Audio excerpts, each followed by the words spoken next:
Imagine a world without choices. Imagine you can't make your own decision. That wouldn't be a world for me. That wouldn't be a world for you. UIC. Tell them we're gonna be stronger. Together we can make it right. Our purpose is a better Jamaica for you and I. Gonna be stronger together. Time we all just unify. Our purpose is a better Jamaica for you and I. It is a natural right for every human being to be free. Free, so free. So the government is there to protect you and me. UIC objective is to liberate the citizens from colonial bondage, them regulation, them taxation. Rob Jamaica, we independent. Be stronger together we can make it right. Our purpose is a better Jamaica for you and I. We're gonna be stronger together. Come we all just unify. Our purpose is a better Jamaica for you and I. Non-partisan, constitutional Republic of Jamaica. You see the sovereignty of every citizen should be protected. Life, liberty and property of everyone should be equal with safety. Free and orderly social market, that's the way all can live and earn it. Gonna be stronger together we can make it right. Oh.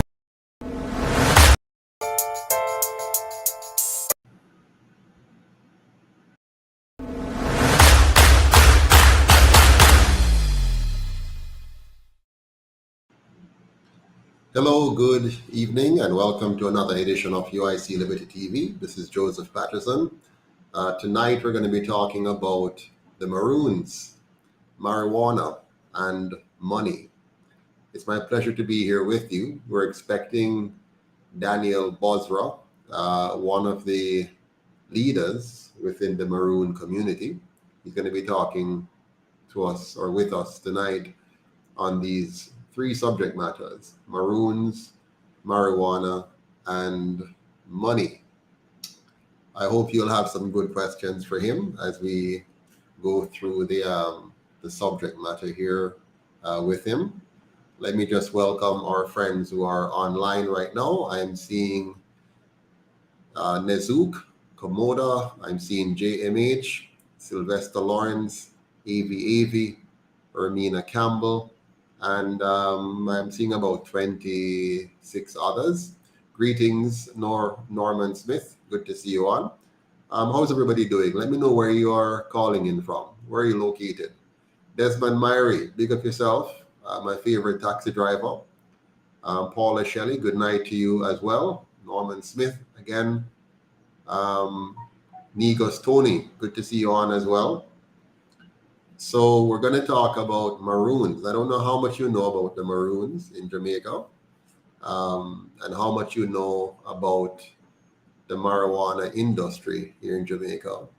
Big up yourself, cool guy. Good to see you on, calling in from Connecticut. What's that? Drew Morrow from Florida. Welcome. Who else we have on the line? Where else you calling in from or viewing from? Where are you viewing from? I see Florida, I see Connecticut, I see St. Catherine, AV. I see Brooklyn, New York, Sylvester Lawrence. Peace and blessings to you as well, Scotty. Thank you for being on.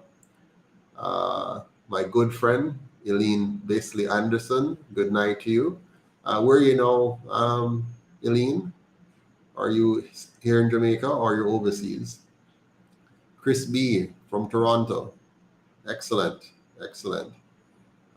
Carol Spence, one love to you as well. Angela, 48349 London. Nika Stoney, you're in New Jersey. Excellent. Good night. For the truth, good night to you as well. Delaware. All right, Delaware. Desmond Myrie, of course, in St. Catherine. Delaware. I almost did my CPA in Delaware, Eileen, but I decided to stick with Toronto. Viewing from Florida, Nezook. Did I pronounce your name correctly? Nezook Komoda? I'm sure that's not your real name, is it? Maybe not. Yeah, man, but good to see you all on. I'm hoping Daneyel can join us. He was having some technical challenges earlier when we were trying to test his sound. But this program is really for us to hear his views and for you to meet somebody else from another part of the Jamaican experience here on the ground. Donald in New York, Scotty in UK. Wow, it's late for you over there, Scotty, but you have the flames burning. Wonderful. I hope you all had a chance to enjoy the program last night. It was quite a challenging program at the last part there with Lloyd and L.A. Lewis, but we made it through. Marvel Crawford, good to see you on as well. And Jamie, Jurens, and Catherine, excellent. So we've seen over the years questions about the Maroons. Who are the Maroons? What role did they play in Jamaica's history?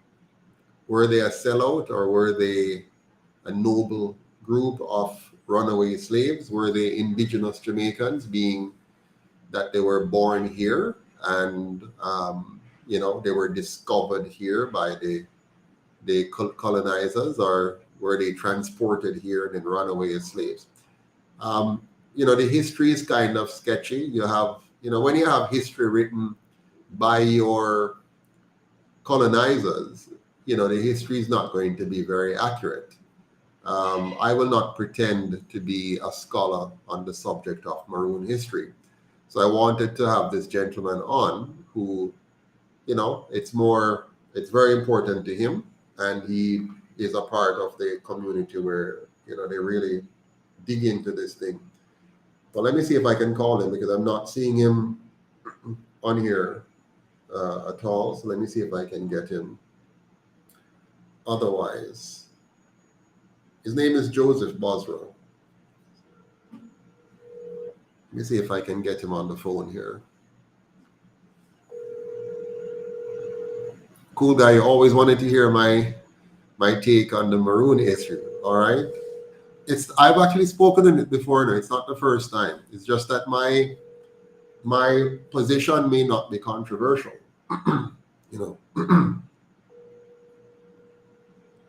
Okay, I'm not getting him by WhatsApp. So I'm going to try to call him directly and see if I can get him there, Mr. Bozra. We always try to make sure we set these things up in advance and test it and everything, but seem to have a breakdown at this one. So let's see if it works. Oh, you want to hear on a deeper level, says Cool Guy. Cool Guy want to hear me talk about the Maroons on a deeper level. On a deeper level. I had him just a while ago. He was on the platform here trying to figure out his connection, but no, I'm not getting him. Look like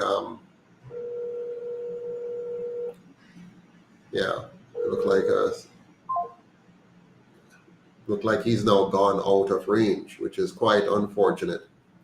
In the meantime, let me share with you. Happy Friday to you as well, Patricia. Good to see you on. Burgess. Good night, Kirk. I guess that's Kirk Douglas, is it? Good to see you on as well. Thank you for joining. Roland Forbes. Good evening, sir. Good to see you on. It's been a while. I don't remember seeing you for a while. But let me give you one other person's take on the Maroon issues. Now, this is a bit controversial. This is hard hitting. This person is challenging, the idea of the Maroons and how it all structures. And I have no problem with looking at different sides of the story. Could we get brief introduction of what the Maroon is? All right, well, what the Maroon is, Marvel. So my understanding, there are two schools of thought. One is that the Maroons were here prior to, or the Maroons are a group of Africans that were here in Jamaica and other parts of the so-called New World, and then they were found here by the colonizers when they came. Some Africans who were transported from Africa and brought here to Jamaica also ran off the plantation and joined these other Africans that were here prior to the colonizers and formed the Maroons. They would have engaged in a number of battles with the colonizers, and at some point, some segment of the Maroons entered into a treaty with the colonizers, a peace treaty of sort. Now, if you read the treaty document, it's quite interesting, the kind of things that they agreed to. And you want to think of it in terms of, these two groups meeting and signing a treaty that's written in English. Just imagine what would have been the ability of one side to read and understand the legal structure that the British would have brought in terms of their legal way of looking at things, and how that would formulate itself into a document that then becomes binding, so to speak.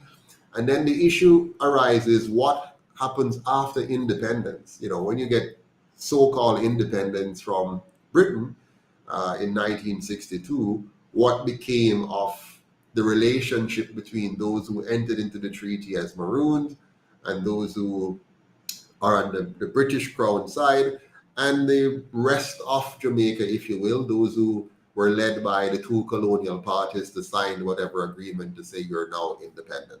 Yeah, and how that all fits together. So today we have a group of people that sees themselves a bit distinct from the rest of the Jamaican population somewhat. They see themselves as a distinct group within the larger group of Jamaicans. Now, I'm hesitant to say these things because there are different interpretations. There are strong groups of Maroons who have one perception, and another strong group of Maroons who have another perception and who look at this very differently.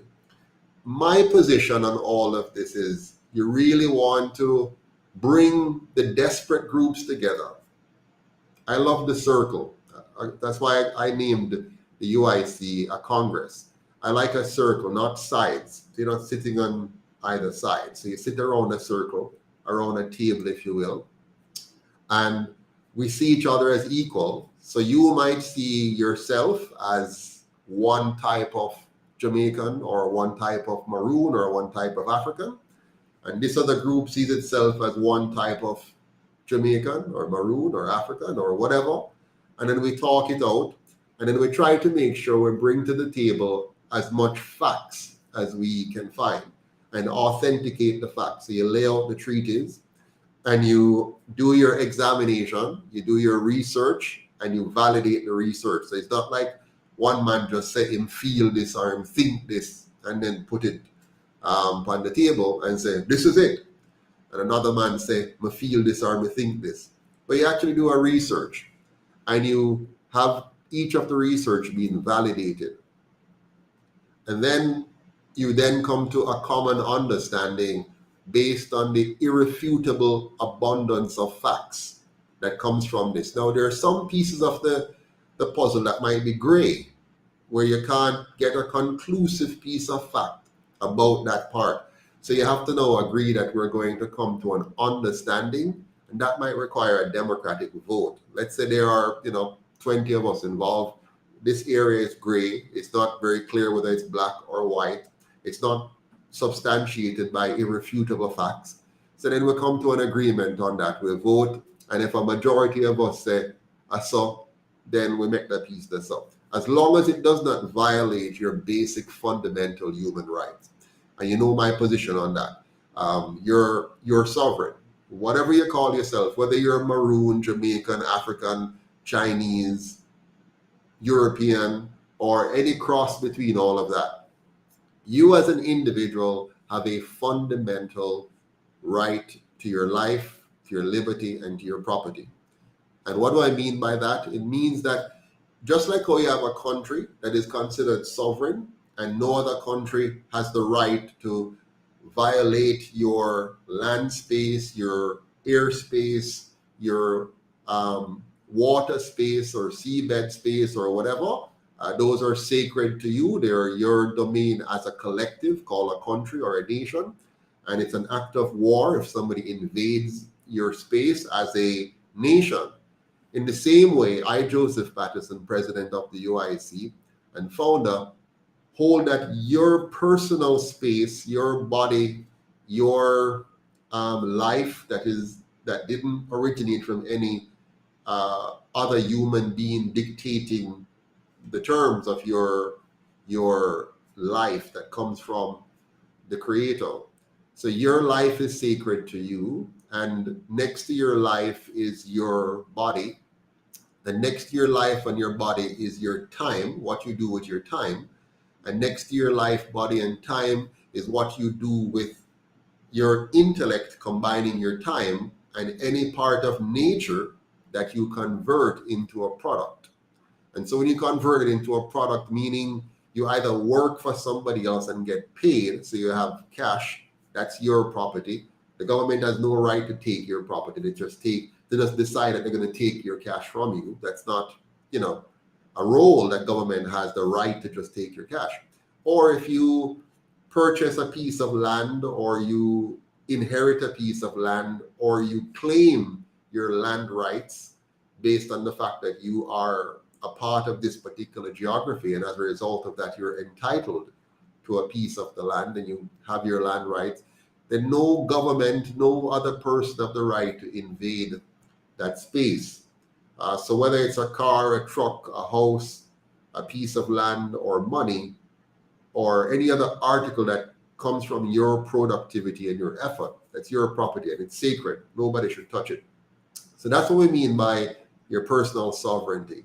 Now, so when you sit around the table to talk about the Maroon issue, you want to come at it, first of all, that we have to respect our individual rights.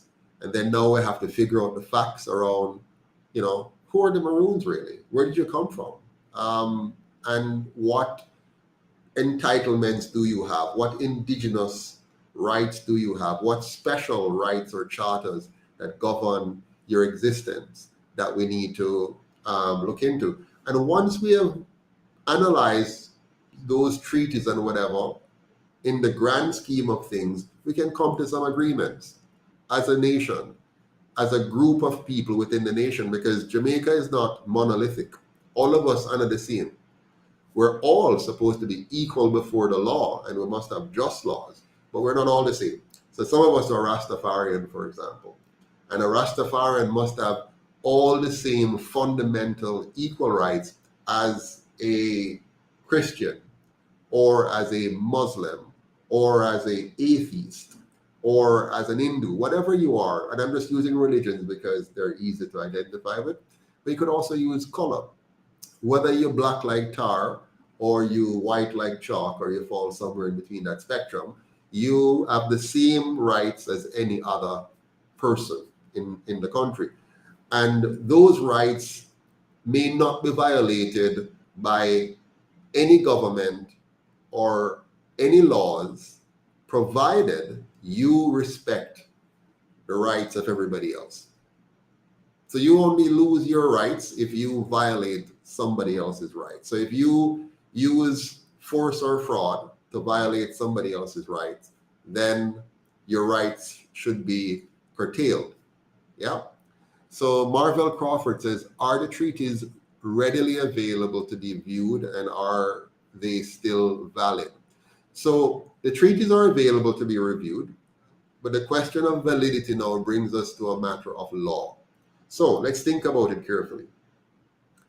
And I'm speaking here not as an expert on the subject. Yeah. I'm speaking as someone who is concerned and want to help us to reach a solution. the way you assess a treaty is you look at the parties to the treaty. Or a treaty is just a contract, right? It's just a contract. So there's a contract between two or more persons or two or more groups. So here we have one contracting party, which is the British government acting through its representatives here. And you have another party, which is a group of African heritage persons who are here on this landmass, and they're making a decision about land and about relationship on that land. Was the British in a position to enter into a contract with anyone about the lands of Jamaica? That's questionable. They don't, in my opinion, they don't have any jurisdiction to enter into a contract about the land of Jamaica because the land doesn't belong to them. They were invaders. Yeah.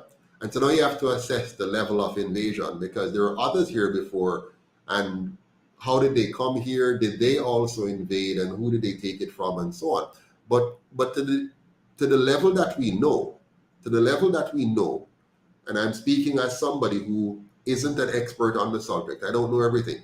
But to the level that we know, the British has and had no claims to be able to enter into a contract to give or to take any part of Jamaica from or to anyone.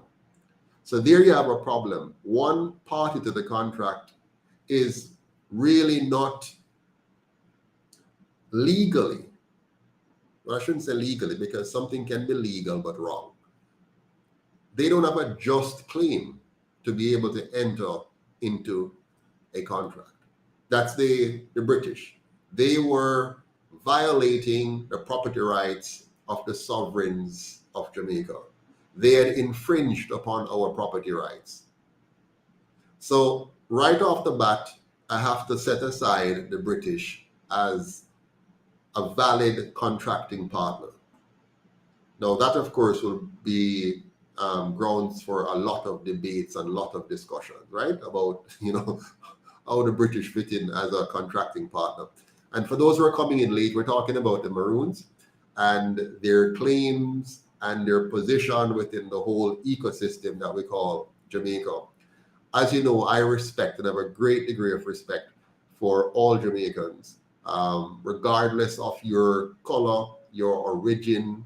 As long as you're a Jamaican, you are entitled to share in this beautiful country. Donovan Moore says, I agree with Sir Patterson that the British colonial robbers do not have any real claim to this land. And Lady Williams says, totally agree with you, Mr. President.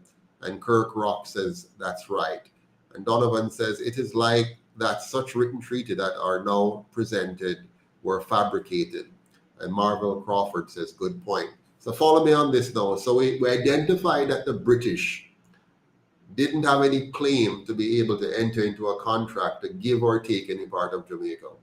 So we have to dismiss them on that grounds. On the other side now, who were the Maroons and who gave them permission to contract on behalf of anybody? Now, based on the limited history that I know, let me assume for a moment that the theory that there were some Jamaicans here before the colonizers came and they had been on the land and settling the land. Let me also assume for a moment that the people that were called by various other names, Arawaks, Tiano, all kind of other stuff, we can get into all kind of stuff. Let me assume for a moment that all of those persons would have greater precedence over the colonizers when it comes down to the landmass called Jamaica. By whatever means they happen to be here, the fact that they were here before the colonizers give them greater precedence. Let me further assume that there were Africans who came afterwards, who were brought here on slave ships, meaning they were wrongfully abducted or they were wrongfully sold to these human traffickers who violated their bodily autonomy, violated their right to freedom of movement and freedom of association, violated their right to their personal sovereignty, and brought them here to Jamaica against their will.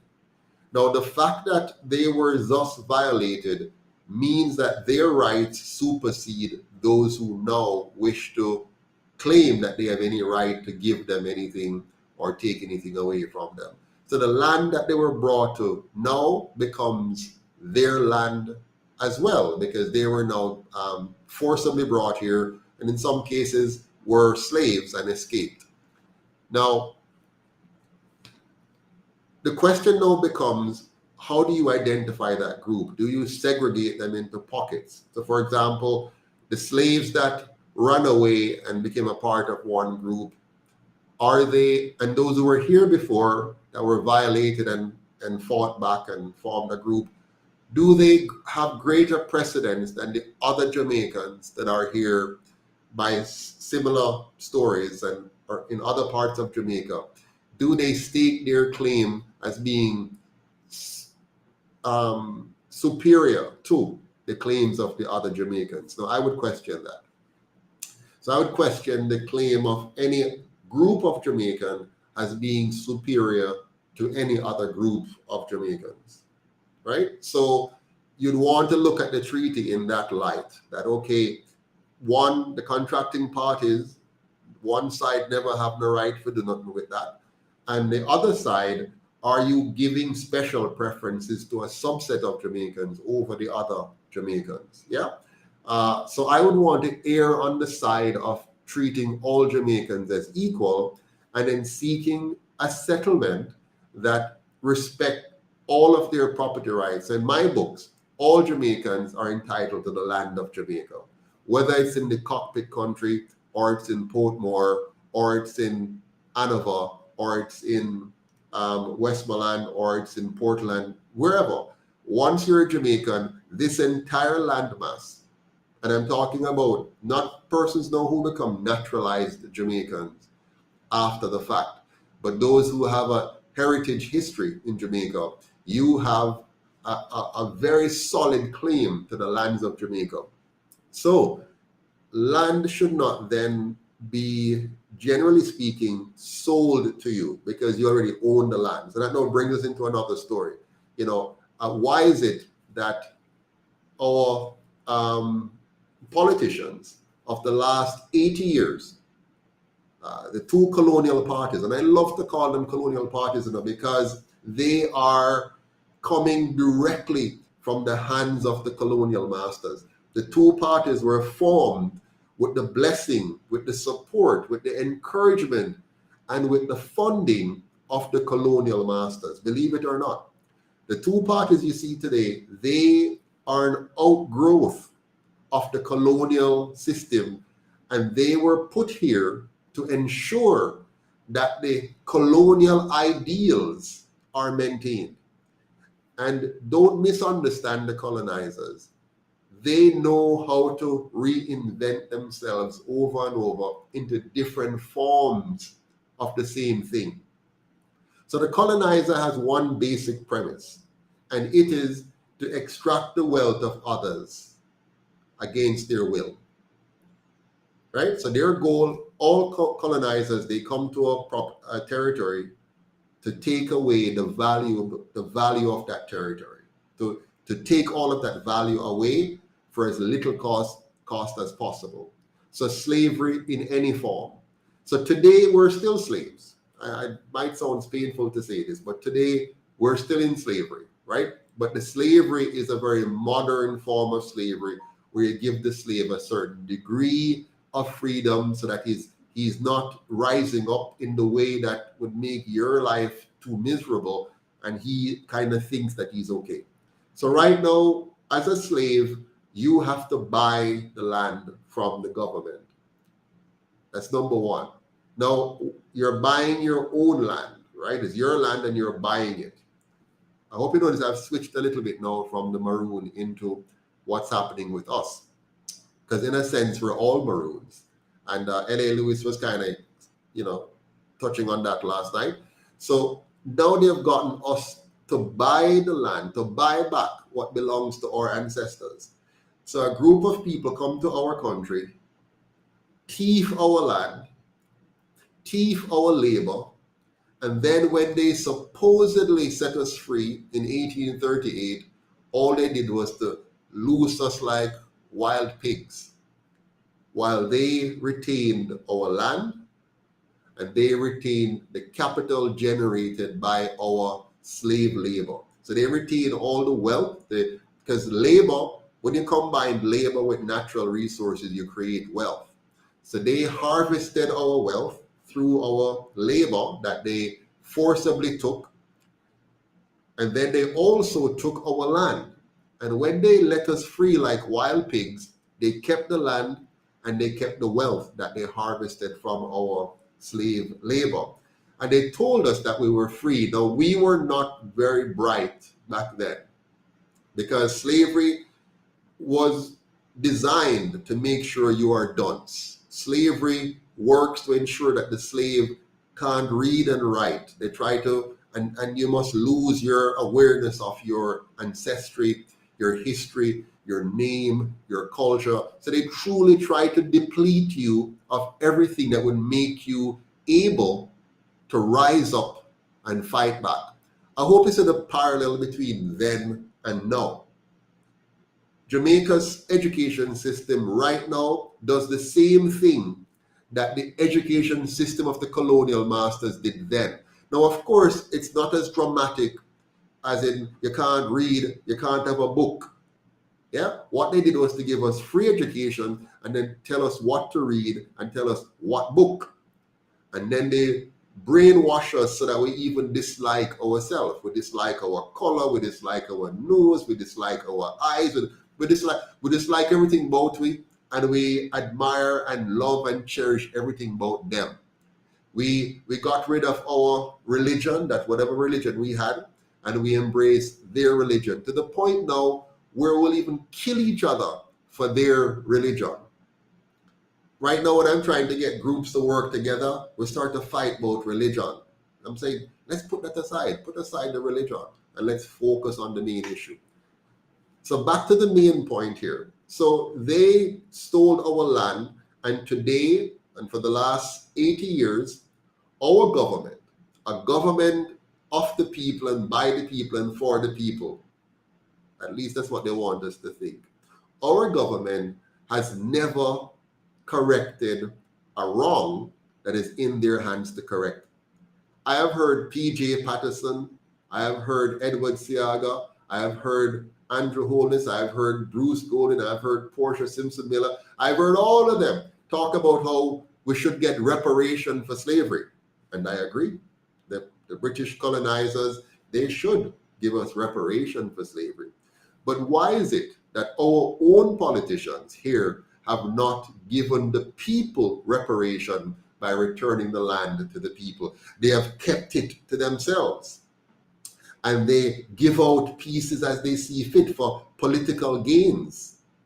And they cut ribbons for little matchbox houses to gain political advantage, while retaining the land for themselves. So they do not believe in reparation. They do not believe in ending colonization. They do not believe in empowering the people of Jamaica. Their only intention is to maintain the colonial structure, the master slave economy that they inherited from their slave masters and have become our backroom masters, and are trying to keep the system going with whatever modern trappings will allow us to stay in check and not rise up and burn down and chop up like our ancestors did to get themselves out of slavery. So we have become very comfortable slaves in their system. Our own politicians have held on to our lands, and they call some crown lands and they call some government lands, while they call the suffering Jamaican people squatters. Now you see why I don't care about whether you're a Maroon or not. All I care about is that you and I, all of us, are treated equally and fairly and justly. The idea of dividing ourselves in a way that undermines our own economy is very foolish. All Jamaicans should come together as one to fight for one single thing: our rights. And that means liberty, justice, and good governance. If we put aside our religious differences, put aside our racial differences, put aside our class differences, put aside our ideological differences, put aside any idea that brings us into fighting each other because I am this or you are that. I am a Maroon and you are not. No. We want to fight for one basic fundamental thing. And that basic fundamental thing is to have our rights as sovereigns restored and protected by us for eternity. Now, if we do that, if we decide that we're going to break down this system, then two gangs cannot continue to control our country. Now, I'm ashamed of us, very ashamed. I'm very, very ashamed of us because I see many of us giving credence, giving honor, giving respect, having regard for two gangs, two criminal gangs that have captured our government and kept us oppressed for the last 80 years, pretending to be working on our behalf.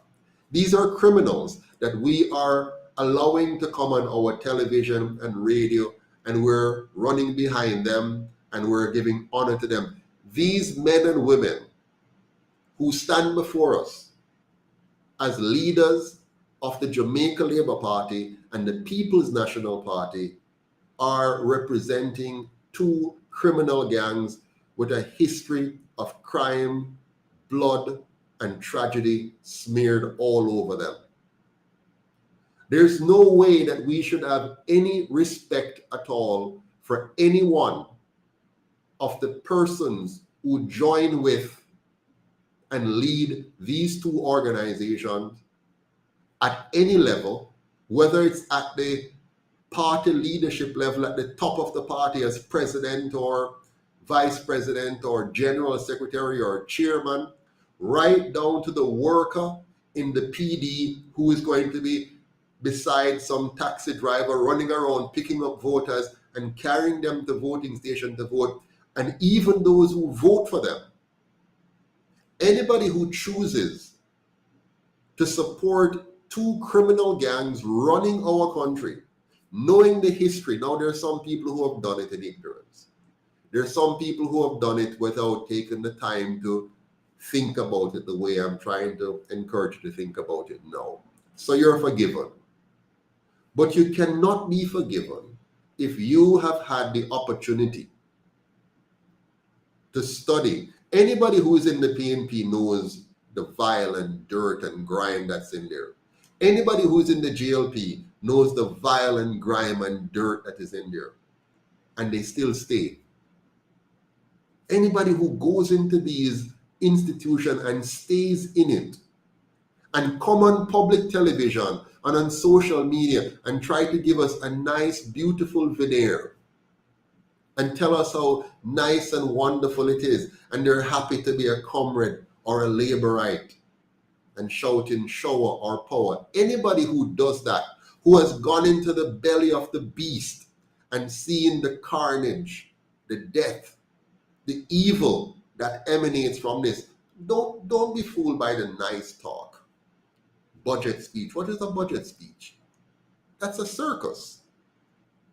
And you're going to tell me, Mr. Patterson, go and put together your budget and come and present foolishness. You don't pay me to put a budget out there. You pay them to do it. We pay them to give us the foolishness that we then buy. And we keep comparing with them. We need to take our country out of their hands by any means necessary. These two gangs, and I want you to understand it because I'm not saying this to get votes. I'm not, I don't know where the UIC is going to end up. I don't know where we're going to end up.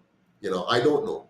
But one thing I do know, that the day that I die, I will have done all that I can do to open our eyes and open our minds to realize that we have been tricked, we have been duped, and we cannot afford to continue this and pass this on to the next generation.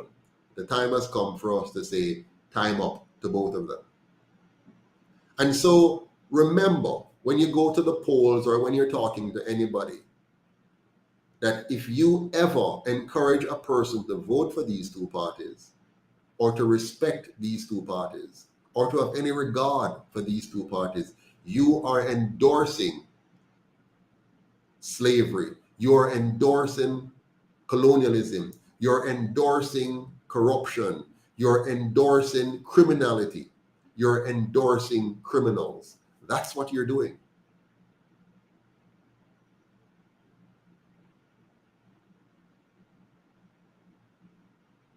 And so when they come now and give us budgets and talk about 44% increase in minimum wage and $13,000,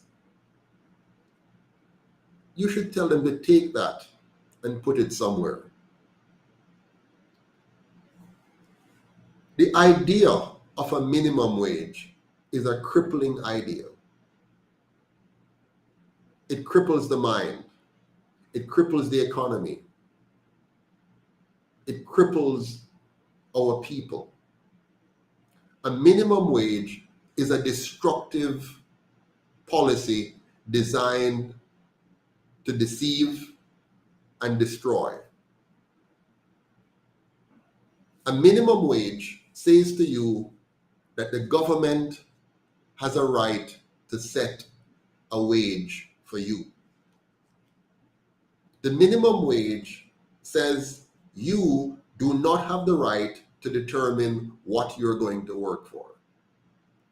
A minimum wage sets a level, a bar, below which no one can legally work. Now, that sounds good, eh? It sounds like it's a wonderful idea to set a bar and say, oh yeah, you can't pay below this.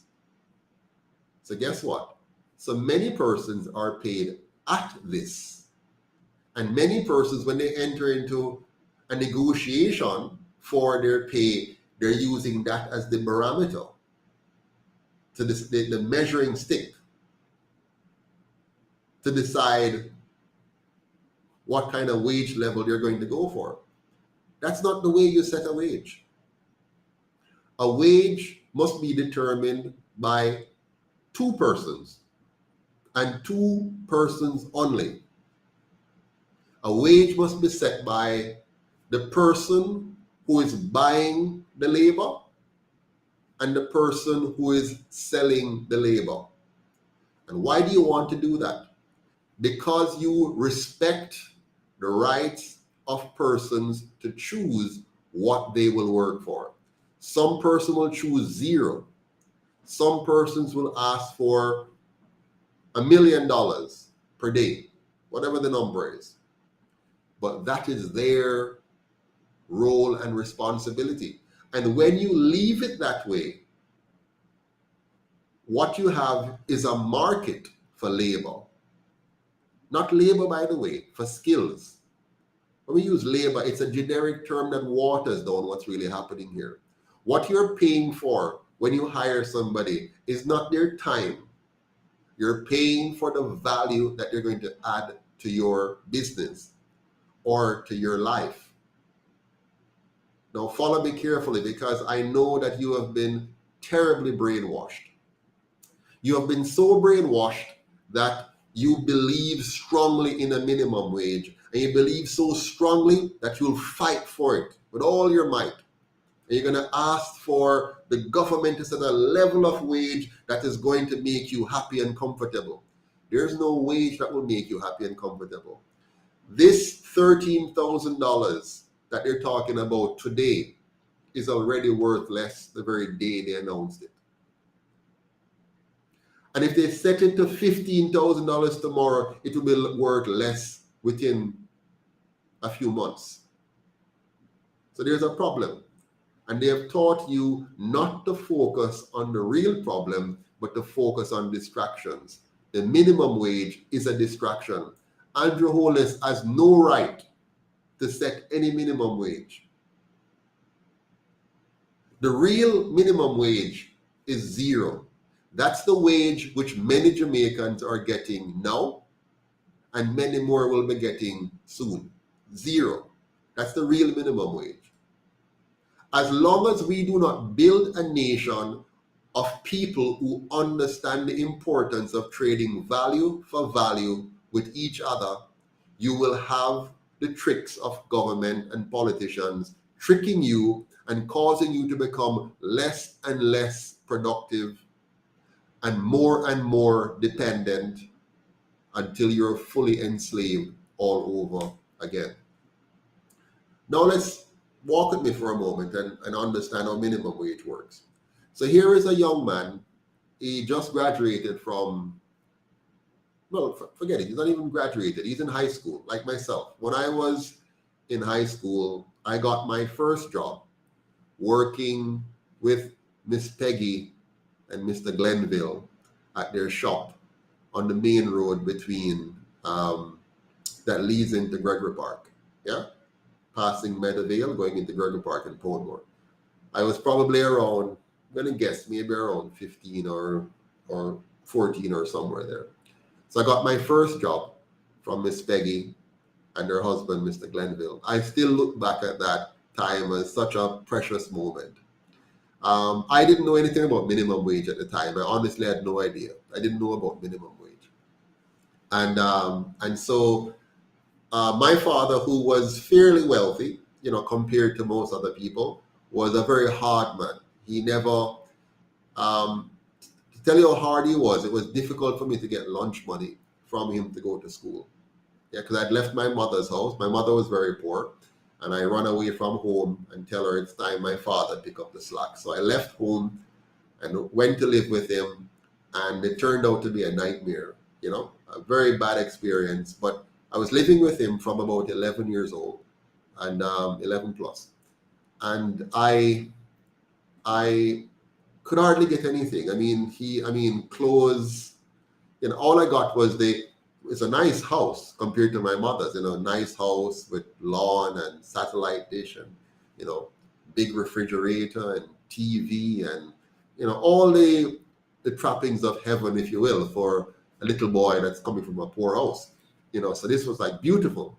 But then my father wasn't a very beautiful person. And so my life was difficult while living with him, you know. And so I had to kind of fend for myself to some degree.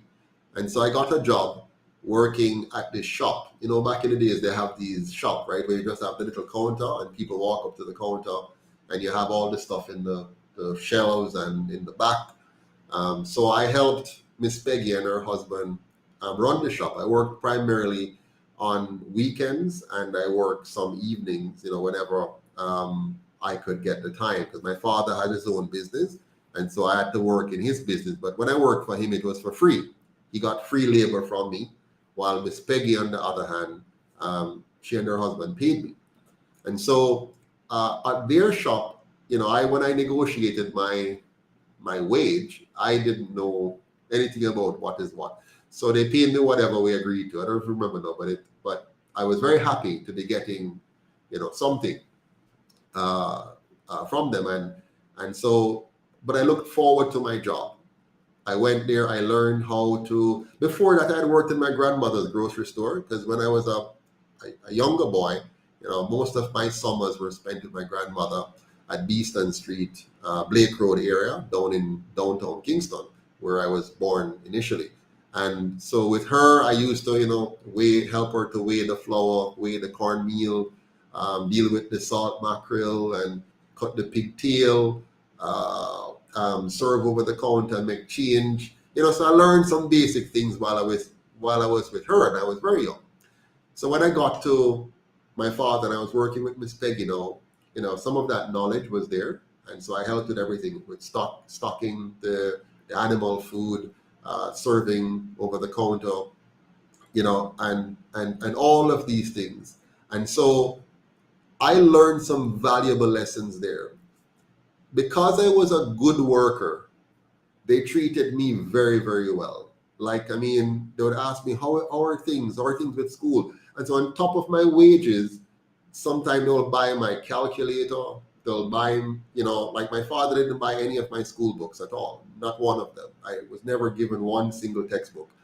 And so my money from them, I would use that to buy my textbook and so on. So I was learning the value of adding value to other people's life and how that comes back to you. As I served them with I was very jovial, very pleasant. The customers loved dealing with me because I was very cordial, very respectful to them. And so we had a very good relationship. Later on, they would help me to pay for my CXCs. They were just so kind to me because of the work that I did with them. Now, just imagine if the government then had strictly enforced the minimum wage. What would have happened is they wouldn't bother to hire me because the value I could add when I just started with them may be below the price of the minimum wage. Okay? So they wouldn't bother to hire me, so I wouldn't get a job with them. Now, after I went through the schooling process, and let's say I was not very bright, and I finished the schooling process, like I see right across my constituency, from Balaclava to Silo to Santa Cruz to Elam to Braze River to Georges Valley, to our friends up in Red Ground, right across. It's young people all over, Burnt Ground all over, Pepper all over, just idle, no work. You know why they don't have any work? Because they never had the opportunity to get their first job at a price that was reasonable for the employer, or even unreasonable for the employer, that would allow them to develop the skills and competencies they need to grow. And they would have grown the skills and can add now value. That have moved up in their technical competencies and gotten better and better and better. And they would be setting their wages today. They would not have an artificial barrier. They would have grown with their various employers and mastered skills that makes them valuable in the marketplace. Just like today, there are many persons who are not getting the minimum wage because their value is much higher than the minimum wage. So those many persons, they're getting higher. But right across Jamaica, they've been cheated because of the minimum wage. That has held down wages. It has caused wages to be held down because that is the bar and the barometer, and everything is being measured against it. If you take away that bar and barometer, what do you measure against? You measure against value. So very soon, the young boy, the young girl would learn that it's value that determines your pay. Value. I've always said this, and listen carefully. Your economic value in society is determined by the demand for what you do, how well you do it, and how difficult it is to replace you. If you live a minimum wage mindset, you'll remain at minimum wage because you're not going to be performing at the level to increase your value to your employer or some other employer. You won't even develop the capacity to run and operate your own business because your mind is so dwarfed by minimum wage thinking. What we want in Jamaica is maximum wage earning, maximum earning thing, maximizing one's potential. That's what you want. And so a good government and a good leader would not try to trick you with minimum wage and percentages and all kind of stuff, which don't make no sense, but it can make you feel like they're doing something. A good leader, a good government will want to inspire you to understand the value proposition of you mastering your competences from 10 years old, 15 years old, 20 years old, 25. You're supposed to be in a growth trajectory. No adult with 2 children, no family of 4 or 5 should have adult parents thinking about earning minimum wage to meet their expenditures. Nobody should be looking to using minimum wage as a basis to pay rent, to buy grocery, to take care of education and healthcare. Nobody should be looking to that. That is a minimum wage. Let me rephrase it. A low wage is for a child. A low wage is for a single person, a young boy, young girl, 15, 16, 17, who lives with mommy and daddy and is just getting his first little job to begin to learn the fundamentals of contributing to society. So minimum wage, or what we call minimum wage, that's not for adults. That's not for a family of 3 or 4 or 5. So let us get our people out of minimum wage thinking. Stop working for minimum wage. Stop looking for minimum wage, and don't look to government to set your wage. You are the one that sets your wage. You are the one that is to determine how much you earn. And how much you earn must be directly tied to how much value you bring to society. So let's say you're the kind of person who looks for an opportunity not to do much, but to collect a paycheck at the end of the week or bi-weekly or monthly. So you don't put out much effort. You don't keep building your skills. So you have, there are some people, who have 15 years of 1 year experience. You know why? Because for the 15 years that they've been working, they have not improved their competences at all. So they stayed at year 1. So whatever experience they had at year 1, it's the same experience they have at year 2, and the same experience they have at year 3, all the way for 15 years. That is mentally, socially, and economically destructive. So the idea of the minimum wage actually feeds into this poor way of thinking. Nobody owes you 1 cent. Nobody at all. Not the prime minister, not the opposition leader, no company, no employer. Nobody owes you 1 cent.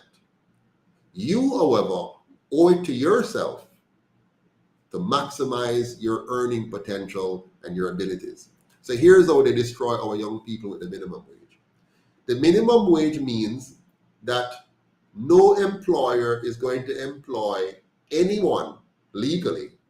Now, some people do the illegal thing, but it's dangerous, right? Because it's illegal. And illegal, when you set a minimum wage and make it illegal to hire somebody below this number, you create all kinds of problems. But let's follow the system. So when you set a minimum wage, okay, follow me now. You set a minimum wage. Anybody who the employer believes cannot provide value matching that number will not be employed. Anybody at all that isn't able to provide the employer more than $13,000 a week in value. Remember, an employer is not a charity. An employer is not a charity. An employer isn't just going out there hiring people. I see some people, give me a job now, Mr. Patterson, as if jobs are like something you just give. A person hires somebody because they have work to do, that if that work is done the way they want it to be done, value will be added to their life or to their company. So nobody is looking to hire you for the fun of it. People are hiring people because they want those persons to add more value to their lives than the price that they pay. Nobody pays you $13,000 for $13,000 of value. That's a waste of time. If I'm going to pay you $13,000 to earn for me $13,000, then that's ridiculous, right? So let's be careful. So if a young man who leaves school today, who can't read properly, who can't write properly, who can't compute properly, yeah, who can't reason properly, who can't measure properly, so he can't take a tape measure and measure 1 foot 16 inches properly, who can't understand the concept of square properly, who can't read a diagram properly, who can't add, subtract, and multiply properly, who can't do fraction properly, if at all. So here comes this person, and by the way, remember, the current school system produces 70% failure rate or more. So when you have that large cohort of people who can't read properly, can't write properly, can't reason properly, can't compute properly, and they go out now into the world of work, and the employer look on them and say, okay, let's pick, the government is a minimum wage of $13,000. So the government already tell you what the number is that you should hire these people at, $13,000. Okay? You're going to look to see which are the best ones I can find for the 13,000. So you're going to get people who probably should be paid at 15,000 or 17,000 or 20,000 or 30,000, whatever. But because you have a whole heap of them, a whole heap of people out there that want a job, and because of our productivity and other policies, we have few jobs. You know, pick out the best ones, and the ones who don't match the value level of 13,000, they remain unemployed. They left school when they were 17 or 18. They remain unemployed until they're 19, unemployed until they're 20, unemployed until they're 23, unemployed until they're 25. They're now 7 years out of school and out of work. What little skills they left school with would have diminished over that 7-year period. And you have just now created the perfect candidate for crime and violence and for unwanted pregnancies. Yeah. So supposing now, follow me, and I know this is hard because they've taught you to think in a way that sounds logical but are so illogical. But for a moment, supposing you never had any minimum wage and the employer hired him, have enough work in his mind to hire 3 people at the $13,000, but he doesn't have that $13,000 anymore as a restriction. So he can hire one person who is very good and pay them $15,000. He can hire another person who is not so good and pay them $13,000. He hires another person who is less than good and he pays that person $10,000. And for various jobs. So he has small jobs. Some is just to sweep up the floor. Some is just to pack some shelves. Some is to use higher level skills and measure and align and put up. And some still higher level skills to do more complex computation and stuff. So he ended up hiring 5 people, some of which are way below 13,000 and some of which are higher than 13,000. And he has a gradation of wages. Now I'm saying 13 because the idea now is 13, right? So what would have happened to all of those young people with different levels of skills, learning, getting a job now? They're now focused on no, me now work for less than minimum wage, even though they don't have no skill and no competence. They're 16, 17, 18, 19, and they get the job. They're living with mommy and daddy, many of them. And they work now. They learn to come to work on time. They learn how to work in a team. They learn how to be a part of a process.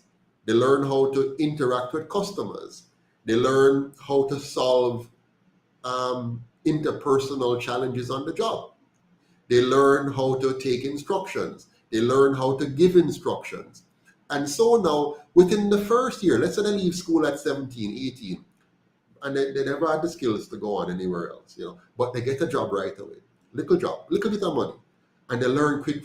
Some of them will be faster than others. Some will learn quickly, and the company going to say, my goodness, the little one here really bright, you know.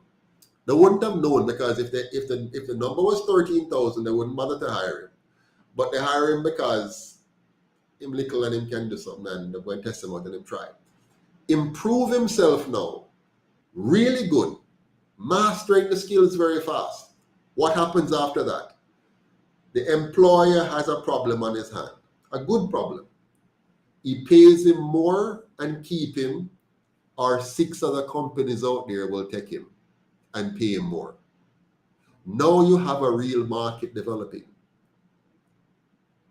Now you say to yourself, Jamaica is a country with few jobs and whole heap of people, and that's why prices are low. No, prices are low for wages because we have policies that creates too few jobs.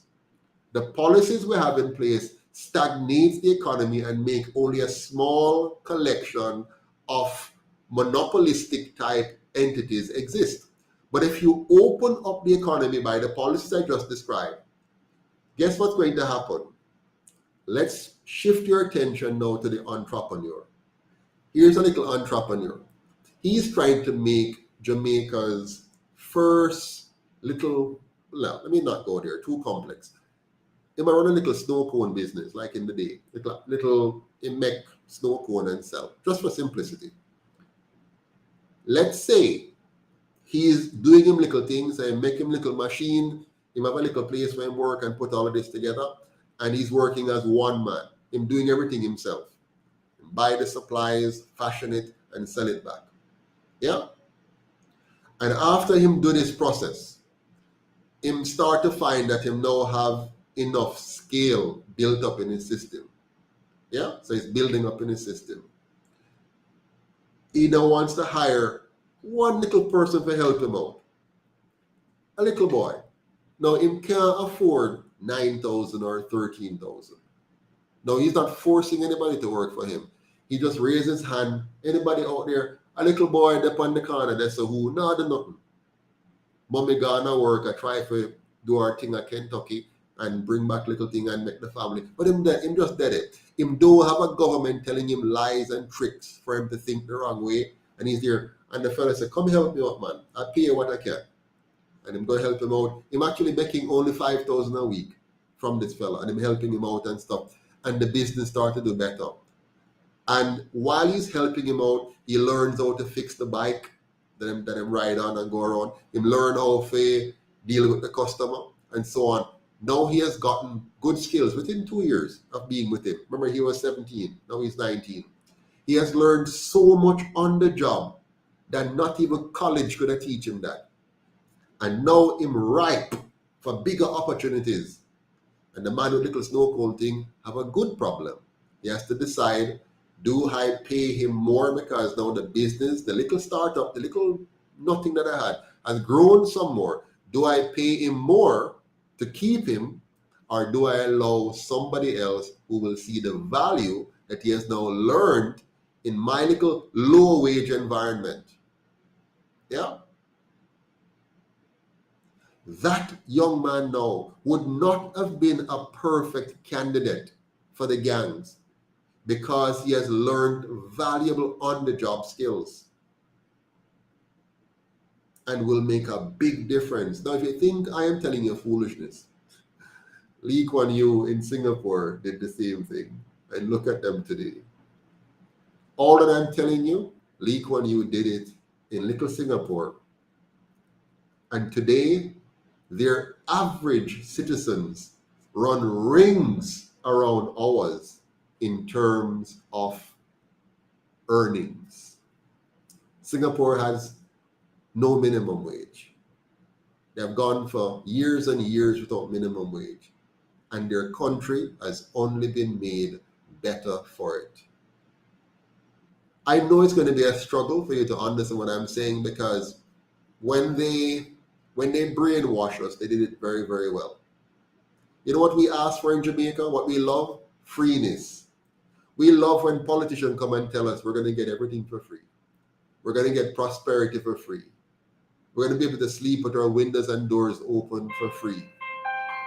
We're going to be able to to just live life for free. No, nothing is free, my friend. Your best leaders are leaders like Marcus Garvey, who tell us that we have to build our own industries, build our own skills and competence. We have to say to ourselves, what other men have done, we can do too.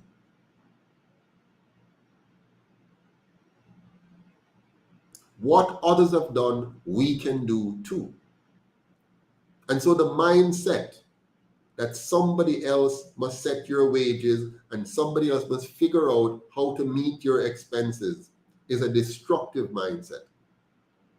Let us throw off that mindset and embrace the mindset as to how I am going to achieve my maximum potential as an individual. And so you don't want government setting your wages. What you want is government doing its job. You know what Andrew must do? Andrew must make sure that corruption is wiped out of government. That's what his job is, that there's no corruption. Lee Kuan Yew in Singapore made that his number one objective when he took office in 1965, to wipe out corruption out of his government entirely. And so because he wiped out corruption, just think about it. The over 750 million US dollars that we lose every year due to corruption would now be available to ensure our teachers are paid at a level that allows them to eliminate the 70% deficit in our educational system. So Lee Kuan Yew recognized that first and foremost, if you eliminate corruption out of government and invest in the education of your people, making sure that every child is challenged and equipped to do their very best, and the mindset you put into them is a mindset of achievement, a mindset of merit-based rewards. So you're only rewarded based on merit, based on how much value you add to society, then you get in return. That's the mindset we need in our people. If we give our people the mindset of earning their way through life rather than begging, borrowing, or wishing, you're going to have a much better society. And so, Lee Kuan Yew, Singapore, my favorite person next to Marcus Garvey, not a black man. I'm not being racist about this. I don't care what race you are. If you do something great, I'm going to value it. I'm going to learn from it. I'm going to adopt it. I'm going to build on it. And Lee Kuan Yew was right. Make sure you have a corrupt-free government. Make sure you have an educated population, rightly educated, educated at the pinnacle of science, educated at the pinnacle of mathematics, educated to be able to transform nature into powerful products and output. That's the kind of thinking you want, not the meager thinking that we have from these politicians who just play with us and keep us in a little bowl of low-level thinking, begging, wishing, hoping, and not actually producing, creating, and expanding the boundaries of our mental capacity and our productive superiority that is waiting latently to be discovered. And so, if Jamaica should ever decide to have leaders like what we have in Singapore under Lee Kuan Yew, then we're going to get a different outcome. We're going to get an outcome where our children will stop learning foolishness in school and learn how to be inventors, innovators, creators, not just of music and food and entertainment, but of scientific, technological, very advanced products and services that the rest of the world can enjoy and for which we shall be rewarded. The more value Jamaica adds to the world is the more value that the world will give to us. Our dollar continues to decline because the value we're offering the world is less than the value we're buying from the world. The value of your dollar appreciates when the value you add to the world exceeds the value you buy from the world. So let us expand our horizon. Let us stop wasting energy on playing politics and tricking each other to gain power over each other and scamming each other through our political process. Let us shift away from that and shift into now producing and creating. And here's how we're going to do it. First and foremost, we have an industry which the world has long been craven for. The world has craved the Jamaican marijuana for years upon years upon years. And our colonizers have tried very hard and succeeded in getting us, our leaders, to jail,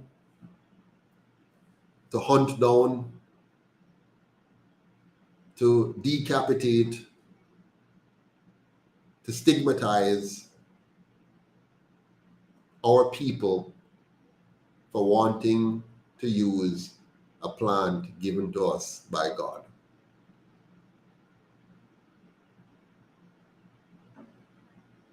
So we have a plant here called ganja, and our own leaders criminalized it and criminalized us for using this plant.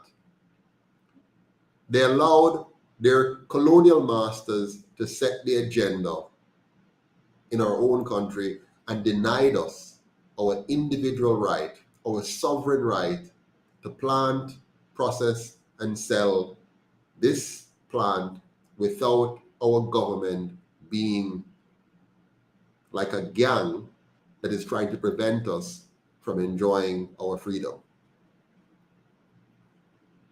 And so we must say enough is enough and get rid of that. Marijuana, ganja, should be as free to plant and process and sell as callaloo. There must be no restrictions at all placed on any plant that God has given us. Of course, we can educate ourselves about the use of the plant. There are many plants in Jamaica that we don't use. There are many, many plants that are of great medicinal value that not 1% of us know the value of those plants. We're not using them because our government does not invest in us knowing and using and mastering and selling what is ours. Our government is good at bringing foreign ideas and foreign ideologies and foreign ways and putting that on us, pressuring us into that pressure cooker. And the time has come for that to stop. We have to decolonize our mind and our system. So marijuana must be freed up, but they're not going to do it because their goal is anytime there's an opportunity for the Jamaican people to do something great, their goal is to try to monopolize it to see how they can reap the benefit for themselves and a few small number of elites within the society. That's why the laws that the PNP and the JLP has given us concerning marijuana are designed to push out the small man, to suppress the small producer, and to give the wealth and control into the hands of a few. Now, of course, you're going to hear them talking about how they want to change that when they created it in the first place. The PNP created the laws we have now about marijuana. And now they're going to say, oh, it is there, it is pushing out the small man. They're copying the UIC's talking point. No, Do not trust them, do not believe them, and do not give them back the keys to Parliament. Run them out fully. And if you don't listen to me, you're going to pay. In 5 years, we're going to be back here and we're going to be, can't wait to get rid of the PNP. Just like we did in 2016 and we did before and before and before. And the same is true of the GLP. So we cannot continue to do the same thing and hope for something different to happen. These two parties are the ones who have given us these colonial laws that have been stifling our economy, stifling our people, and preventing us from lifting our wages through the roof. They have created the low-wage environment we're in with so many policies. Many of them you couldn't even understand. I can't even bother to try to explain, because when I try to explain these things, it's a struggle because our minds are so dwarfed by our education system. And so, yes, they're now importing ganja. I don't think you ever thought you'd live to see the day that Jamaica is importing ganja. I don't think you have ever thought that one day you'd wake up and hear that Jamaica is importing ganja. I know you must have thought that you'd have one day woken up and hear that Jamaica is the leading exporter of marijuana to the world, and ours is considered to be the highest and best grade, and we have the best brand in the world, and it's bringing in billions of dollars and creating billions of jobs, and we're so happy. That's what you thought. But no, the longer you keep voting GLP and PNP is the more of this you're going to get. And just like they did with banana, sugar, coffee, cocoa, every industry in Jamaica, they kill it. Every industry, they kill it. Every single industry, they kill it in this country. Everyone. And ganja is no exception. Here's what's going to happen. With the importation of other strains of ganja into Jamaica, they're going to pollute. They're going to cross-pollinate. They're going to weaken the potency. They're going to destroy the quality of the Jamaican ganja and ensure that it is not competitive on the international market. They're going to wipe out any advantage we have. Now, other smart countries around the world, they have laws that prevent you from bringing in plants into their country. You can't bring in stuff because they want to protect their local industry, they want to protect their quality. Well, what our government is doing is ensuring that they help our competitor destroy our competitive advantage. That's what they're doing. Now, of course, they wouldn't do it for free. They're not doing it for free. Yeah, everything our politicians do is to make sure that it does one of two things. Either it gives them more money for themselves as a group, individually and as a group, or it strengthens their chance of winning the next election over their rival. That's the only drivers. That's what drives all of their policies. How do we enrich ourselves, or how do we secure our next election? That's what drives them. And so they're going to destroy our marijuana product. They're going to destroy our competitive advantage. They're going to deny the Jamaican people once again one more opportunity to truly take off. Do you remember over the last 80 years, every election, every one that's in power tell you Jamaica is poised for growth? Do you remember those phrases? Jamaica has been poised for growth for 80 years now, 60 years now, 30 years now, 20 years now. Aren't you tired of it? They're always about to take off, and you must always old strain. You must always take less salary teachers. You must always take less salary police officers so that we can help us to take off. The only thing that's taking off is the best and brightest flying out of the country to get a better job somewhere and live in a better environment. That's the only thing that's taking off. Our young people here, they're suffering and suffocating. They just want to leave. And that is why election after election, less persons are engaged in voting, because they realize that it doesn't matter which of them you vote for, it's the same outcome. So we have a unique opportunity before us here as a people, right here in Jamaica, very unique. For the first time since Marcus Garvey, we have an indigenous, grassroots, people-focused political party called the United Independence Congress, of which I'm the president and founder. For the first time, we have a political party since Marcus Garvey where we, the people, can own it. We're no longer going to be owned. We're not going to be stuck with two parties that are owned by the PSOJ, that are owned by the PSOJ oligarchy. I wonder if you understand how powerful that is. I wonder if you realize the golden opportunity we have now as a people, which is slipping away, by the way. Every day, the longer we take to act on this opportunity, it is slipping away. No opportunity lasts forever. There's always a window, and that window is always closing. So the longer you take to act on the opportunity, then it disappears. The UIC has survived many attacks so far. Most of it leveled at me, because they know that if they take off the head, the body will disintegrate. Just like what they did with Marcus Garvey. When they got rid of Marcus Garvey, everything disappeared. It's just a fact of life. We might want to say it's going to be different this time. No, it's not different.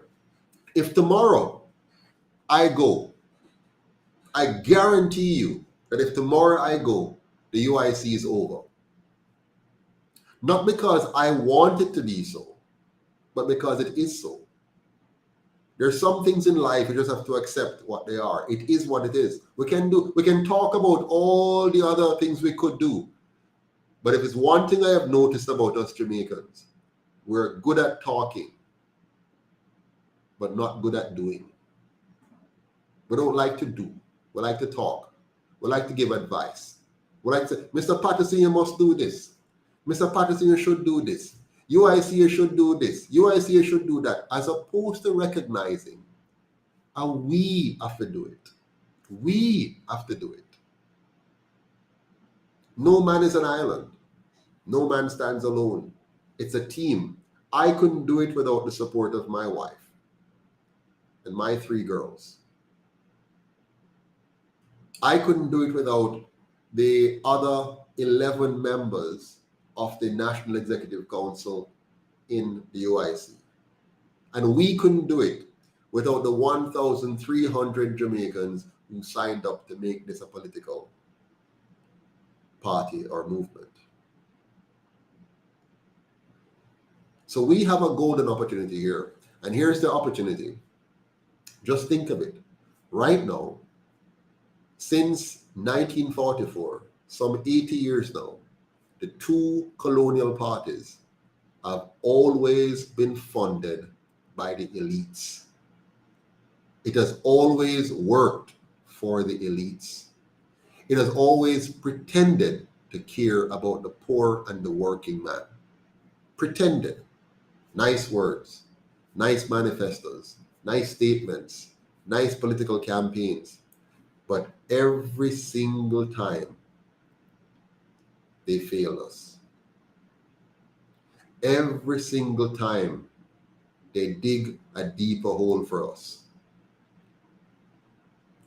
They couldn't manage a public transportation system.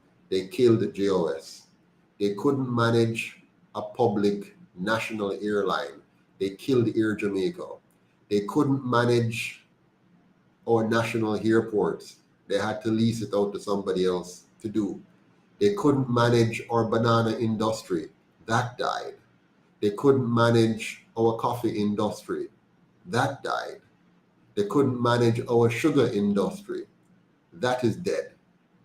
They couldn't manage the bauxite industry.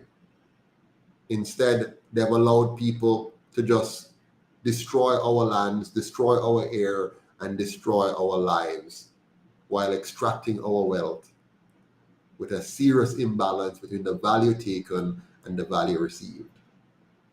They can't manage our education system. It is falling apart. Our teachers are underpaid and demotivated. Our students are aggressive and mentally damaged. Our parents can't cope and are not able to provide the kind of parenting that is needed. And our economy is breaking down day by day, unable to provide the quality of work and the quality of pay required for us to have a decent standard of living. We have tried with them for 80 long years, 8 decades. If they are not able in 80 years to achieve the basics, we're not talking about even Singapore level greatness, just the basics. They cannot give us a safe environment after 80 years in office or opposition. It means that they have seen everything. They have had all the opportunities to plan, to organize, to analyze, to create, and to implement policies and programs to achieve a safe environment.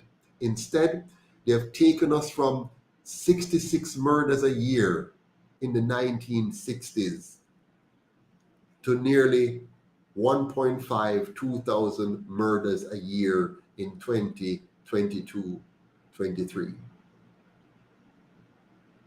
That's what we're talking about here now. Two parties that have been in power all these years, they should have by now amassed a great wealth of understanding and appreciation for the country that they're dealing with.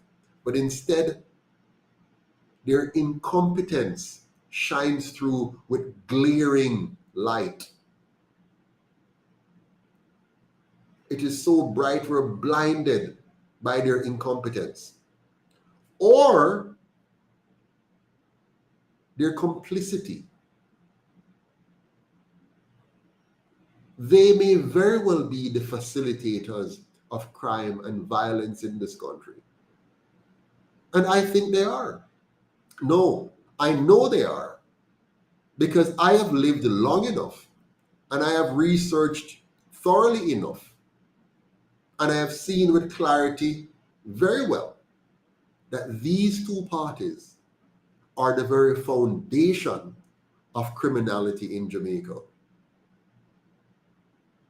In so many ways. You saw it glaringly in the 1970s and 80s and early 90s when they very clearly and unequivocally provided guns and ammunitions to our boys, empowered gang leaders, organized garrisons, provided government contract and therefore tax dollars to gang leaders to make them more powerful, and they have become very powerful. They provided cover for criminals, hidden information, used our very police to carry out criminal acts while undermining teachers and causing them to have to live on extra lessons to make up their pay. Having teachers eating bulla or bun and sky juice for their lunch to survive. They were the ones that misallocated and misappropriated our limited tax dollars that should have gone into building a trajectory of growth in our social development, growth in our economic development. But instead, they have misappropriated, misallocated, and mismanaged our limited tax dollars and dig us into a hole that is well reflected by the value of our dollar. Always, for the most part, going down. The value of a nation's dollar or currency is a reflection of that nation's development. And Jamaica has been going in the wrong direction for a very, very long time. So this $13,000 minimum wage means nothing. By next month, by next 6 months, by next 12 months, you'll be balling again. The 44% will mean nothing because the real problem has not been addressed and will not be addressed. The UIC made a call which almost everybody, including those in whose best interest it was, ignored it. From last year, we made it clear that teachers and police officers must demand not only a good wage, but make sure that when they get that good wage, it is pegged to inflation. What do I mean by that? It means that as inflation increases, which is the price of goods and services, the cost of living, as cost of living increased by bad monetary policy, as cost of living increased by bad governance, as cost of living increase, your salary must automatically, without needing to go to negotiation, increase in tandem. So as the cost of living goes up, your wages should be going up the same way, automatically pegged. So every year you have a normal cost of living adjustment, which is in line with the growth in inflation, and therefore the tough bargaining that you would have done would be forever baked in to a contract that says your wage cannot drop below the rate of inflation forever. That's what the UIC educated teachers about. That's what the UIC offered to the police officers. And they instead, just like the security guards, who never listened to us when we tried to gather them together and try to help them to make a good stance and a good proposal to the government and do so in a unified way to protect their interests. No, they listened to some madman who had his own personal interest, his own partisan political interest, and they went off to do just willy-nilly strike and lose all of their bargaining power and their bargaining chip. That's what happened to the security guards, and that's what has now happened to the teachers and to all those who have signed off on contractual agreements and not listened to the UIC to say, demand that your salary be pegged to inflation. So the two-process thing. I said to them, process number one, here's how you need to negotiate your new salary based on a number of factors that you're going to go through, and you get a number. And that number will be what some teachers are calling a livable wage and so on. But you get that number that is proper and well, worked out based on today's cost of living. And then the last piece of the contract, you peg it. Peg your wages and your pension to inflation. Many teachers today and other public sector workers and other employees who have now retired are suffering from the reality that when they were younger and when they were doing their previous bargaining and whatever, they never knew or thought about what inflation means. And so today when they get their little meeny pension, they're suffering because that number is no match to the labor that they had put out, at the price that they had put out that labor back in the day when they were working. And so now they're getting a pension that is peanuts relative to the cost of them living. And the UIC is saying to us, demand that your wages be pegged to inflation now. In fact, your wages should also be pegged to the devaluation of the dollar. Do you notice that when the dollar drops, JPS and Water Commission and all the other providers of goods and services, the big businesses, they all push up their prices to match the drop in the dollar. Why do they do that? They do that because if they don't do that, they're going to go bankrupt. If JPS continues to sell you energy at a price that is out of line with the value of the Jamaican dollar and the need to have more Jamaican dollars to buy more oil at the new price based on the devaluated dollar, they will quickly go bankrupt. And so they adjust their prices for the devaluation of the dollar. They adjust their prices for the inflation. And you, the worker, not demanding that your wages be pegged to inflation. Now, don't get me wrong. That doesn't fix the core problem. The core problem is monetary and fiscal policy, right? We have bad governance, which causes us to have bad monetary and bad fiscal policies, right? So the UIC would fix it at the source, would fix the problem. The solution is not increasing minimum wage.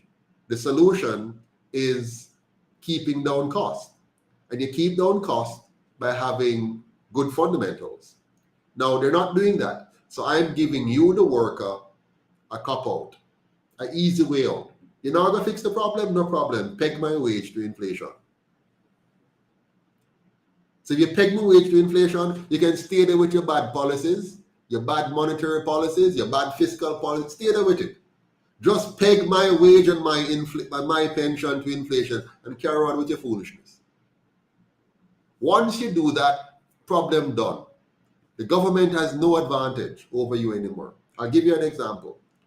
As inflation rises and your wage stuck yourself, even if they give you a little 3% increase, whatever it is, they give you 3%. Because inflation, the number that they tell you about inflation, that number they give you on the TV, that is just an average, and it's an average which has been lowballed. It's a manipulated average. So you're not seeing the real inflation number that they're telling you. That's just a rough guide, but it's higher than that. So if inflation is, say, 10%, roughly. So let's say something used to cost you $100 and inflation is 10% on average.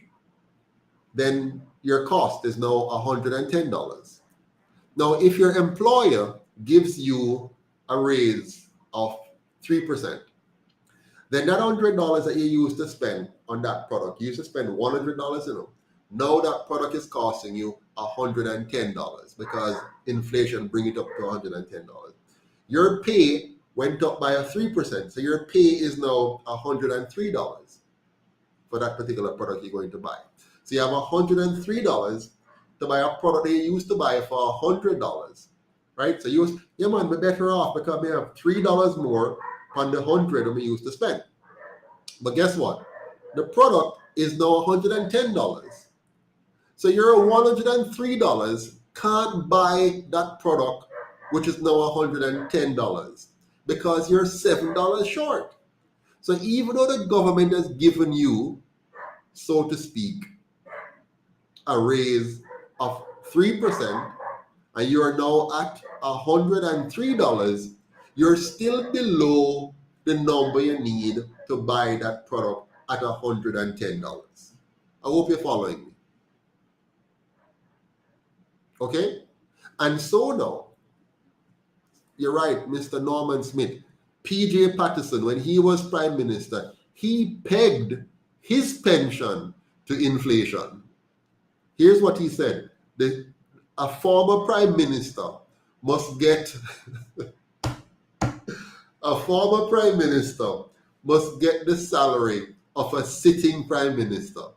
That means no matter what happens, him always get a pay that matches the current prime minister pay.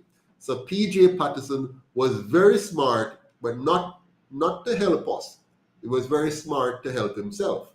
And it's time we get smart and help ourselves too. And the way to help ourselves is to stop allowing these two parties to play games and tricks with us. And the only way to stop the game is to fire them. Fire them completely. If we want to solve the crime problem, the first step to solve the crime problem is to fire them. Yes. If you don't fire them, you're asking the criminal to solve the crime problem. You follow me? And Jamaicans don't seem to get that yet, and I hope you get it now. You cannot expect those who are at the core of our crime problem, who have a vested interest in the crime problem, who would be implicated if they try to fully solve the crime problem. You can't be asking them to solve the crime problem. So Jamaica's solution to the crime problem is first and foremost evicting, terminating, firing those two parties and clean out the house. Clear out the house completely. All 63 of them. Don't give them a single seat. Clean them out. And put in a new party to change the system, to investigate them, to bring them to trial, to prosecute them, to forensically trace the money line to say how much money them thief from we and make them pay for what they have done. Dead or alive, investigate them. But back to the minimum wage situation. So yes, you get your 3%, you're now at $103. But the product is $110. So you're $7 short still, even though your prime minister come out and say, or your finance minister, we've given them a wage increase and whatever. The wage increase is below inflation. But follow me further. Watch me on this carefully. Watch carefully. When inflation goes up, tax revenues go up. So while you are suffer at the $100 until they give you the 3%, you are suffer at the $100 until they finally give you 3%. Until they give you the 3%, they are making on top of inflation 15% from the GCT. So let's say the product that you used to buy, when you buy that product, let's say the product was $100, GCT was 15%, then that product, if you were to add GCT on it, that product would be $115. Now let's do the math. Now that you have inflation, okay, and let's say inflation was 10%, so that product is now $110, not $100 now, it's $110. So before, the government would have gotten $15 on top of the $100 with a 15% GCT, okay?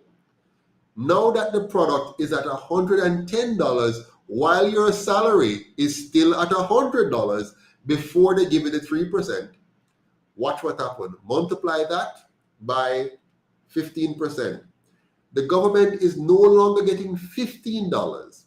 They're now getting $16.50, while you are stuck at $100. Now, eventually, they give you a 3%. The 3% is below the 110%, right? Below the 10%. But on top of that, they now get more taxes from that jump in inflation. So the government revenue has gone up. The seller of the product, their revenue or price for the product has gone up because they're adjusting for inflation. Your salary is down, yes, sir. So you would have suffered miserably for a while. Then you get 3% and you cheer and you're happy. I got 3%, but guess what? You're still below the 10% inflation. So after the momentary period of joy and happiness, we signed a new deal. Well, yeah, we're happy. Yeah. Very shortly afterwards, you couldn't do the math because you were busy following the politics and the hype. So you never did the math. So shortly after, you said, but we still can't afford things. Things still not work. Well, go on. And you start to mumble and complain. And as a police officer, what do? You buy a taxi and put on the road, so now you're compromised. You get a bar set up, and so now you're compromised. You start to do the security side hustle on the side, and so now you're compromised. And the whole system start to break down. You stop being a police officer that is properly focused on serving, protecting, and respecting the citizens of Jamaica, and you start focus on your hustling. And so now you're susceptible. They can buy you out. A politician can buy you out and get you to do things that you don't want to do. And so your mind get messed up. Your character get messed up. Your behavior get messed up. You pass it on to your wife. You pass it on to your children. And the society get messed up because your mind is messed up, because your government mess you up. Teachers, same thing. Money can't stretch, can't work. You're getting all kind of corruption. All kind of things. You might, back in the day, maybe even now, you have extra lessons, so you hold back on what you teach in the class and save some up for extra lesson. So only those who pay extra money to come to your extra lesson will get the full amount of you. So those who can't pay, like when I was going to school, my mother couldn't pay, so me didn't know the dunce one, right? My mother could never pay for extra lessons, so me can't pass common entrance because I need extra lesson to pass. All the ones that go extra lesson, most of them pass. So, but that's how you destroy a society. So now your teacher, instead of her being an upstanding citizen, somebody who is looked upon and respected by the society, and she can live a decent life. When the people say, teacher so-and-so, and they know that she's a good job and she's a highly respected professional, and she carries herself with professionalism, or himself, and behave in a manner that exudes respect from students and parents and society at large. And she lives, or he lives, a life that is exemplary for the most part. You don't know what happened behind the curtains. But with all of that now, the teacher is honored and is honorable and can focus now on planning her lessons, or his lesson. I'm going to say her because it's easier. We know some man teach too, but I'm going to use her. So she can do her lesson plan properly. She can focus on, dealing with different students at different learning levels and try to bring them up. She can spend some time on extracurricular activities, not just teaching in the class, but being a part of the 4-H club, or the Key Club, or the Red Cross, or whatever it is you have in school, the junior achievement. She can give some time to these things because she not rush for the hustle now for make up the money with all kind of other things. This is how you build a society or tear it down. They have torn down our teachers. They have torn down our police officers. They have torn down our nurses and doctors. When you go to the hospital, they're miserable. The nurse miserable. The doctor miserable because they must suffer, they must struggle. Them say, this I got to school for. We spend all this time to get this knowledge and competency, and look how I live. I can't buy a decent house. I try to build a house for 10 years now, I can't finish. I can't maintain my car upon schedule. If even buy a car, I can't afford a car. And so when your teachers and your nurses and your police officers and your doctors can't give themselves fully to the profession and can't close their eyes to corruption, then you end up with a decline and depreciation society. And that's what you're seeing, the decline. And the decline is ripening. And that's why now you see the kind of stuff by the students in the classroom. The students mashing up the teacher mashing up the student. Remember that video where the teacher said, tell the student, I go and do this to you and do this to you? The stress. Getting to all of them. And remember, the students are going home to what kind of food? Fast food or poor quality food.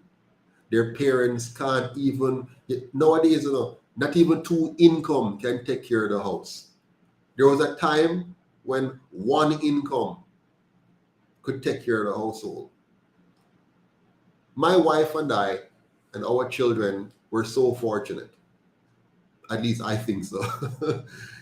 In our home, for the most part of our children's lives, my wife worked from home.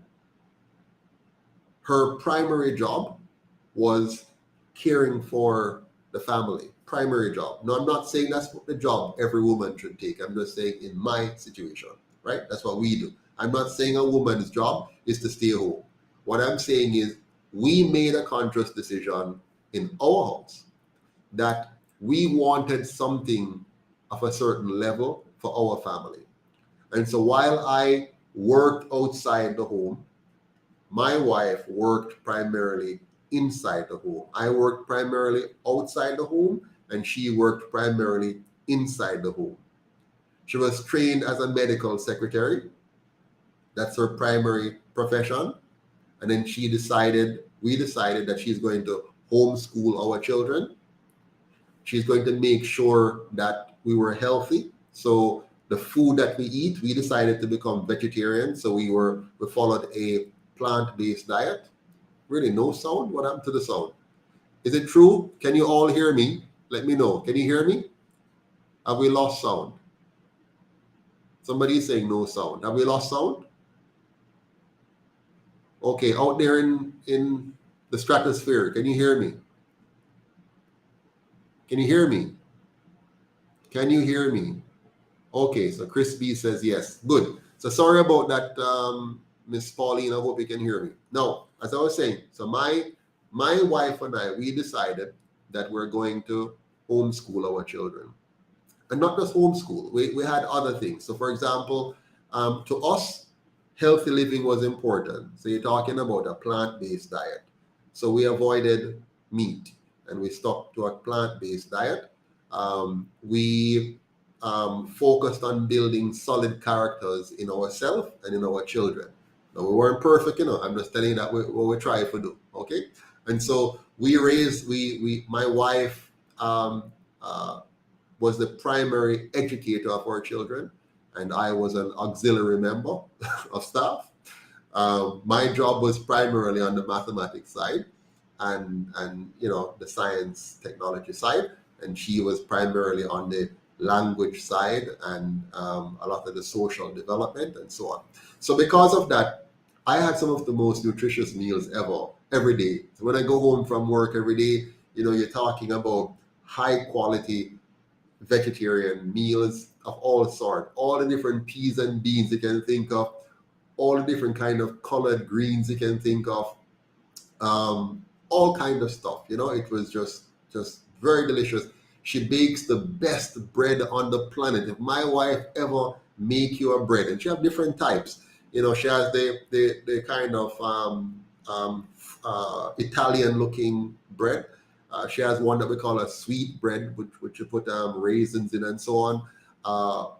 It was magnificent. She made a tofu loaf, where she make the loaf out of tofu, a tofu pound cake, all kind of stuff. Cashew sauce, brilliant stuff.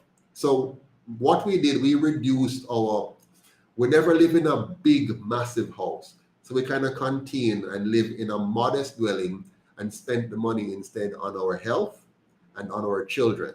Yeah, so we focus on our health, mental health, physical health, our children's education, to make sure they had a mindset that was not conditioned by the government schooling system, which we knew to be not the best system for our mental development, to think outside the box.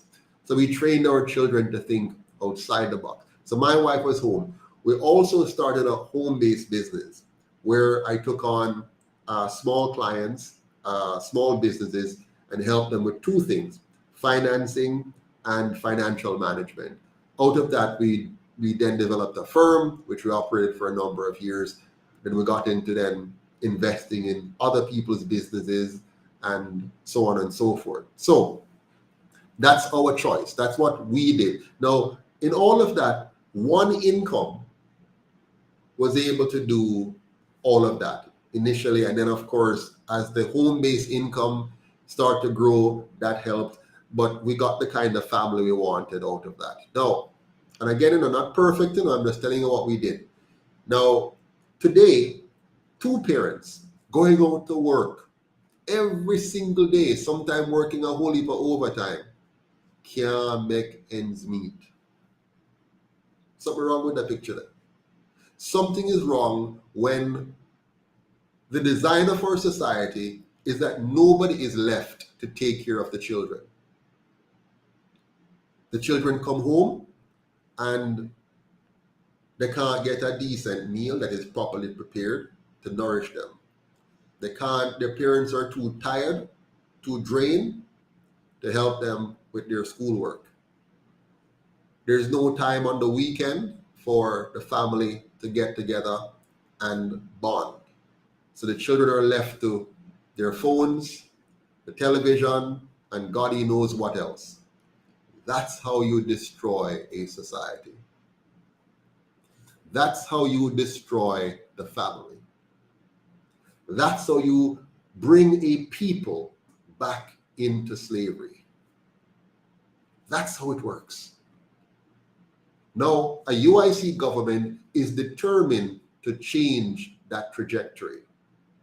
We believe you must strengthen the family and the community if you want to have a strong and powerful country. You must get back to the basics of having an economy that allows the family time to be a family, that allows fathers to be fathers and mothers to be mothers, that allows for the children to eat well, have time to play and socialize with their peers in healthy environments, supervised by their parents and by their teachers, by their police officers, and even with the assistance of our nurses and doctors. We must have an education system that brings out the best in our students, allowing those who can rise to become PhDs to get there, allowing those who can rise to become master's degree holders to get there, to allow those who can become undergraduate degree holders to get there, to allow those who must become expert tradesmen and women to get there, and to do so in a way that doesn't just prepare them for a profession or a career, but prepares them for life. How to be a good father, how to be a good mother, how to be a good sibling, how to be a good business partner, how to be a good human being. Our value system. I want to get us back to the basic of understanding life the way our Creator meant for our lives to be. We were designed by God to be excellent contributors to the environment around us. We were designed with the capabilities to do great things. What other men have done, we can do too, and we can do even better. And it's time for us to realize that in ourselves. I heard the finance minister at the beginning of his budget presentation telling us about all the shocks that Jamaica has been exposed to around the world. In a way, he was making excuses for us being as lethargic and as poor and incompetent and inept as we have been as a nation. I will take no part in that. God has given us the ability to shape our environment. to build the society we want. Lee Kuan Yew in Singapore had a vision, and his vision was for a safe, clean, and orderly, prosperous Singapore, and that vision was realized. Our leaders also had a vision. It was to be in the seat of their colonial masters, wealthy and sitting at the top, and the majority of us being slaves to them, and they have achieved that. The time has come for us to have a new vision, a new Jamaica. A Jamaica where all of us are treated as equal. A Jamaica where all of us are seen as one. One Jamaica, united, strong, and free. That's the Jamaica that I want to create. That's the Jamaica that the UIC will create. That's the vision we have. A Jamaica which is clean. A Jamaica which is orderly. A Jamaica which is safe. A Jamaica where every single one of us can live, can earn, and can retire with dignity in our own country. A Jamaica where we no longer have to be economic refugees in other men's country. A Jamaica where we can be very proud, not just of our athletes, not just of our food, not just of our beaches, not just of our entertainment skills, but we can be proud of our governance model, our politics. We can be proud that we have a government that works for us, that is of us, and that represents us. A government that puts we first and not foreigners first. A government that protects our industry instead of selling us out to others coming in and own our industries. A government that will ensure our rights are fully protected and not one that will sell us out for money in order to enrich themselves with little regard for the real impact that any particular drug or medication or vaccination may have on us. It's time for us to have a government of the people, that's by the people and for the people. And that's what the UIC will create. And so tonight in our discussion, let us stop seeing ourselves so much as Maroons versus Jamaicans. Let's see ourselves as Jamaicans. Let's respect our diversity and embrace it. Let's see being a Maroon as something lovely and commendable and a great addition to the Jamaican family. To be a Rasta is a wonderful choice that somebody can make and values that they can live. To be a Christian is just as beautiful if you have the character of Christ shining through you. The love, the joy, the peace, the patience, the kindness, the goodness, the gentleness, the self-control. To be a Muslim, that's also your choice. To have the principles that are good in that religion shine through. If you're a Hindu, the same thing.